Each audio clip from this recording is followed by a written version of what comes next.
আমরা আছি দিনাজপুর গম গবেষণা কেন্দ্রে। এখানে চমৎকার কিছু ব্যাপার, যেখানে রিসার্চ করা হচ্ছে বিভিন্ন R&Dর মাধ্যমে।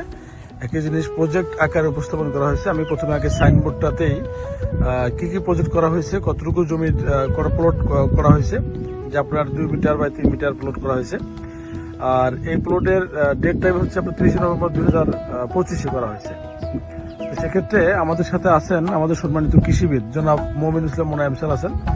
আমরা ওনার কাছ থেকে বিস্তারিত কোন প্লটে কি ব্যবহার করা হয়েছে এবং সরাসরি রেজাল্ট আমি আপনাদেরকে দেখাবো।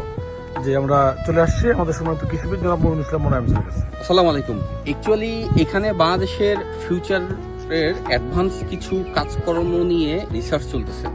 এখানে আমরা সকলে আছি এবং আমি নিজেও খুব উচ্ছ্বাসিত, আনন্দিত এবং খুব এক্সাইটেড এই রিসার্চের রেজাল্টটা দেখে। আমি আপনাদের সঙ্গে এখানে অ্যাকচুয়ালি বেশ কিছু রিসার্চ চলতেছে, একটা আপনাদের সাথে শেয়ার করব, পারলে ধাপে ধাপে অন্যান্যগুলোও শেয়ার করবো। আসেন, এখানে বেসিক্যালি একটা রিসার্চ চলতেছে যে কিভাবে টিএসপির ব্যবহার কমায় আনা যায় গমের ক্ষেত্রে। আমরা যেহেতু গম ও ভুট্টা রিসার্চ ইনস্টিটিউটে আছি, এখানে এরা গবেষণা করতেছে যে কৃষকরা কিভাবে আপনার ভবিষ্যতে টিএসপির ব্যবহার কমিয়ে আনতে পারবে। সেটা 50% হতে পারে বা শূন্যের কথা হতে পারে। টিএসপি যদি একদম ব্যবহার শূন্য করে দেয়, সেখানে অল্টারনেটিভ হিসাবে কি ব্যবহার করবে। আমরা যেরকম এখন ট্রাইকোডার্মা বায়োফার্টিলাইজার ব্যবহার করি ফাঞ্জিসাইডের এগেইনস্টে, এরা এখানে এরকম একটা ফসফেট সলিউবল ব্যাকটেরিয়া ব্যবহার করছে, নাম হচ্ছে ব্যাসিলাস সাবটিলিস। এটা দিয়ে এরা রিসার্চটা করছে। এখানে আপনারা দেখেন, এখানে যেমন স্বাভাবিকের থেকে এরা এই জায়গাটাতে 25% মানে কম ব্যবহার করছে, আপনার টিএসপি কম ব্যবহার করছে। আরো আছে, এই যে এই প্লটটা দেখেন, এই প্লটটাতে কোনো টিএসপি ব্যবহার করা হয়নি, শুধুমাত্র ফসফেট সলিউবল ব্যাকটেরিয়াটা ব্যবহার করা হয়েছে।